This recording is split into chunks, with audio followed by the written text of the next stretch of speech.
I want to close and use our remaining time by asking about the impact of the holds on the promotions and assignments of senior military officers that the senator from Alabama has imposed.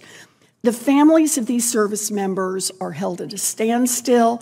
They're unsure about where to enroll their kids in school or whether they need to arrange a move across country or even somewhere else around the world.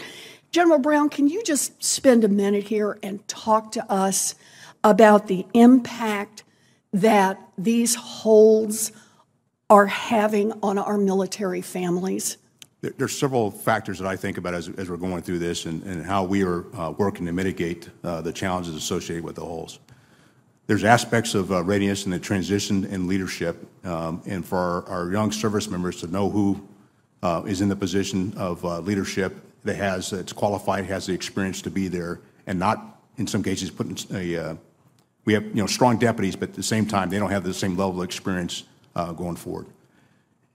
In addition to the senior officers, there's a whole chain of events that go down to our more junior officers, and that has an impact. It has an impact on their progression in their career field potentially, because if one doesn't get promoted or move on, then they're blocking a spot for someone else. At the same time, we have several members who have served honorably and are ready to retire, but they're going to, in some cases, stay with us to help us mitigate through that challenge. The area that hits us, I think, that we do need to think about is how it impacts our families, because it has an impact not just for the senior officer, but all their staff and all those below them. It has an impact, and as you highlighted, whether it's school, whether it's employment, or the fact that they've already sold their home because they thought they were going to move and now are living in temporary quarters, that creates a challenge. The last thing I'd highlight on that is my concern there is future retention, because we have our more junior officers who now will look up and say, if that's the challenge that I'm going to have to deal with in the future, I'm going to balance between my family and serving in a senior position, and we will lose talent because of those challenges. And the spouse network is alive and well, and the spouses will compare notes. And the member may want to serve, but the spouses and the families get a huge vote and why we continue to be able to serve. And I thank my family for that opportunity to allow me to continue to serve. I see Mrs. Brown nodding her head on this as well.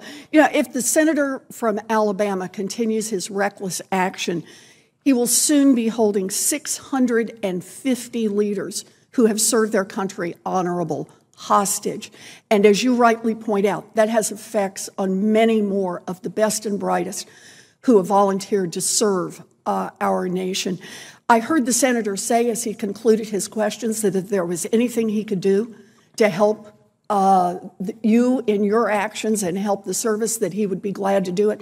What he could do to help is lift this stay before it does more damage to our country.